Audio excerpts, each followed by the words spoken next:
ക്രിസ്തുയേശുവിൻ്റെ ധന്യമേറിയ നാമം ഈ പ്രഭാതത്തിൽ വാഴ്ത്തപ്പെടുമാറാകട്ടെ. മഹത്വകരമായ പ്രത്യാശയ്ക്കായി വിളിക്കപ്പെട്ട എല്ലാ പ്രിയപ്പെട്ടവർക്കും യേശുക്രിസ്തുവിൻ്റെ നാമത്തിലുള്ള നല്ല ഒരു പ്രഭാതം നേർന്നുകൊണ്ട് നമ്മുടെ പ്രഭാത ചിന്തയിലേക്ക് പ്രവേശിക്കുകയാണ്. ഐ ആം റിയലി സോറി, കഴിഞ്ഞ പകലിൽ എനിക്ക് പ്രഭാത വന്ദനം ചെയ്യുവാനോ പ്രഭാത ചിന്ത നിങ്ങളുടെ പക്കലെത്തിക്കുവാനോ കഴിഞ്ഞില്ല. എങ്കിലും കഴിഞ്ഞ പ്രഭാതത്തിന് മുൻപില്ല പ്രഭാതത്തിൽ നമ്മൾ ചെയ്തു നിർത്തിയ ഭാഗത്തിൻ്റെ തുടർഭാഗമായിട്ട് ഈ പ്രഭാതത്തിൽ നിങ്ങളുടെ അടുക്കൽ എത്തുവാൻ സർവകൃപാലുവായ ദൈവത്താൽ ഒരുക്കപ്പെട്ട ഈ മഹനീയ നിമിഷത്തെ ഓർത്ത് ദൈവത്തെ സ്തുതിക്കും. ഈ പ്രഭാതത്തിൽ നമ്മുടെ പ്രഭാത ചിന്ത ആരംഭിക്കുന്നത് ഇടയ ശുശ്രൂഷയെക്കുറിച്ചാണ്. ദൈവസഭയുടെ പരിപാലനം, ഒരിടയൻ എങ്ങനെയായിരിക്കണം, ഇടയ ശുശ്രൂഷ ഏതു നിലയിലുള്ളതാണ് എന്നുള്ളതിൻ്റെ 5 പ്രധാനപ്പെട്ട കാര്യങ്ങളാണ് നമ്മൾ ചിന്തിക്കുന്നത്. അതിൽ ഒന്നാമത്തെ പ്രമേയം ഞാൻ നിങ്ങളുമായി പങ്കുവെച്ചു. ഒരു ദൈവദാസനെ സംബന്ധിച്ചിടത്തോളം, ഒരു പാസ്റ്ററെ സംബന്ധിച്ചിടത്തോളം അദ്ദേഹത്തിന് വചനത്തിൻ്റെതായ അഗാധമായ ഒരു പാണ്ഡിത്യം ആവശ്യമാണ്. നമുക്ക് ഔദാര്യമായി നൽകുന്ന പരിശുദ്ധാത്മാവിനോട് ചോദിച്ച് നാം ആ ജ്ഞാനം, ആ അറിവ് പ്രാപിക്കേണ്ടത് അത്യാവശ്യമാണ്. മാത്രമല്ല, ദൈവസഭ പരിപാലിക്കുന്ന ഏതൊരു വ്യക്തി അദ്ദേഹത്തിൻ്റെ ശുശ്രൂഷ, പ്രത്യേകിച്ചും ദൈവവചനത്തോടുള്ള ശുശ്രൂഷ ഒരിക്കലും ഉഴപ്പി തള്ളുവാൻ ഉള്ളതല്ല. മണിക്കൂറുകൾ ദൈവസന്നിധിയിലിരുന്ന് പ്രാപിച്ച് ജനത്തിന് കൊടുക്കേണ്ട ആത്മീയ സന്ദേശമാണ്. ഈ നമ്മുടെ സന്ദേശം കേൾക്കുവാൻ വേണ്ടിയിട്ടാണ് ജനം ഒരു ഞായറാഴ്ച നമ്മുടെ അടുക്കലെത്തുന്നത്. അതുകൊണ്ട് തന്നെ അവർക്ക് ആവശ്യമായ ദൈവിക ആലോചന നാം അവർക്ക് പകർന്നു കൊടുക്കേണ്ടത് അത്യാവശ്യമാണ്.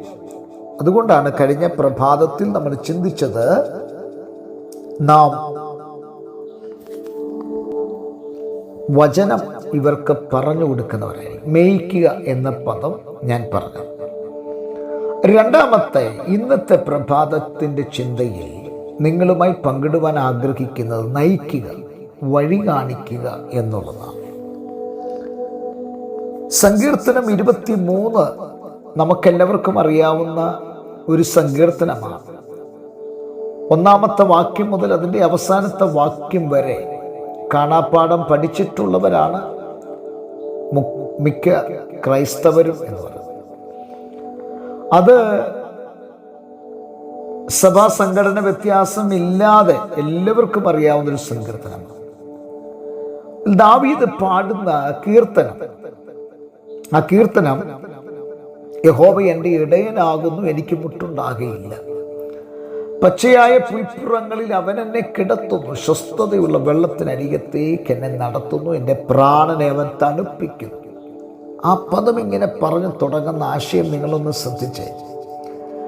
23-ാം സങ്കീർത്തനം കേവലം 6 വാക്യങ്ങൾ കൊണ്ട് ഒതുങ്ങിയതാണെങ്കിലും 6 വർഷമല്ല 600 വർഷം പ്രസംഗിച്ചാലും തീരാത്തത്ര ആശയസമ്പുഷ്ടമായിട്ടുള്ള ഒരു സങ്കീർത്തനമാണ് 23-ാം സങ്കീർത്തനം എന്ന് പറയുന്നത്. 23-ാം സങ്കീർത്തനം മനസ്സ് വെച്ച് വായിച്ച് ധ്യാനിച്ച് പ്രാർത്ഥിക്കുന്ന ഒരു ഭക്തനെ സംബന്ധിച്ചിടത്തോളം ദൈനംദിന ജീവിതത്തിൽ അവനാവശ്യമായിട്ടുള്ള ആത്മീയ ഉത്തേജനങ്ങൾ, നിർദ്ദേശങ്ങൾ, വഴികൾ, ഇവയൊക്കെ അതിൻ്റെ അകത്ത് വെളിപ്പെടുന്നത് നമുക്ക് കാണുവാൻ കഴിയും.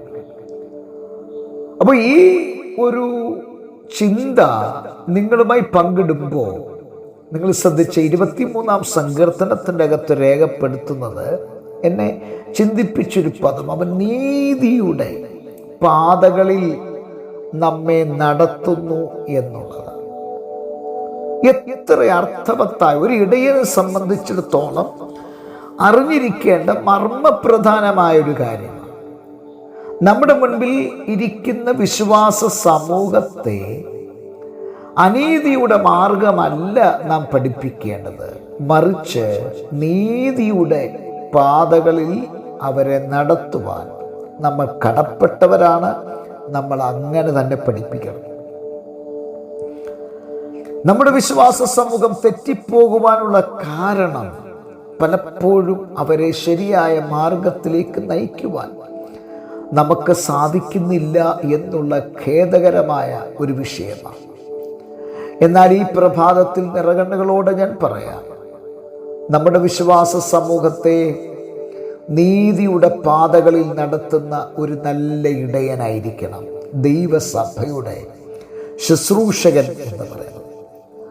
പ്രിയരെ, ആടുകൾക്ക് വഴിയറിയില്ല. അതുകൊണ്ട് തന്നെ ഇടയൻ മുമ്പേ നടക്കണം. തീരുമാനങ്ങളിൽ, പ്രശ്നങ്ങളിൽ, ആത്മീയ കാര്യങ്ങളിൽ ദൈവസഭയെ ദൈവത്തിൻ്റെ ഹിതത്തിലേക്ക് നയിക്കുക, അത് ഒരു ഇടയനെ സംബന്ധിച്ചിടത്തോളം അവൻ്റെ കർത്തവ്യമാണ്. That is his responsibility and obligation. So what we have to do, എന്താ നാം ചെയ്യേണ്ടത്? Let us lead them in the path of righteousness. നാം അവരെ നീതിയുടെ പാതകളിൽ നടത്തുന്നവരായിരിക്കണം. സോ ഈ പ്രഭാതത്തിൽ നമുക്ക് ഈ ഒരു തീരുമാനമെടുക്കുവാൻ കഴിയുമോ? എൻ്റെ കയ്യിലുള്ള ജനത്തെ, എന്നെ നയിക്കുവാൻ ഏൽപ്പിച്ച ജനത്തെ ഞാൻ അവരെ നീതിയുടെ പാതകളിൽ നടത്തും എന്ന് ഒരു തീരുമാനം ഇടയന്മാരെ, പാസ്റ്റർമാരെ നിങ്ങൾക്കെടുക്കുവാൻ കഴിയും. അങ്ങനെയെങ്കിൽ നിങ്ങളുടെ സഭയുടെ ശുശ്രൂഷ അനുഗ്രഹപൂർണ്ണമാക്കി തീർക്കാൻ ദൈവം വിശ്വസ്തനായ ദൈവമാണ്. ഈ പ്രഭാതത്തിൽ ഈ ചിന്ത ഇവിടെ അവസാനിപ്പിക്കുന്നതിൻ്റെ ബാക്കി ഭാഗം അടുത്ത തിങ്കളാഴ്ച നമുക്ക് കേൾക്കാം. ഞായറാഴ്ച ഞാൻ സ്വാഭാവികമായി പ്രഭാത ചിന്ത ചെയ്യാറില്ല. അതുകൊണ്ട് തിങ്കളാഴ്ചത്തേക്ക് ഒന്ന് കാത്തിരിക്കൂ, ഇതിൻ്റെ ബാക്കി ഭാഗം കേൾക്കാം. ദൈവം നമ്മെ അനുഗ്രഹിക്കട്ടെ. കണ്ണുകളെ അടയ്ക്കാൻ പ്രാർത്ഥിക്കാം. നല്ല ദൈവമേ, സ്വർഗസ്ഥ പിതാവേ, ജനത്തെ അനുഗ്രഹിച്ച് പ്രാർത്ഥിക്കുന്നു. വലിയ അനുഗ്രഹമാക്കി തീർക്കണം യേശു ക്രിസ്തുവിൻ നാമത്തിൽ തന്നെ, ആമേൻ. എല്ലാവർക്കും നല്ലൊരു പ്രഭാതം നേർന്നുകൊണ്ട് ക്രിസ്തുവിൽ നിങ്ങളുടെ പ്രിയ സഹോദരൻ പാസ്റ്റർ ജോസാൻ.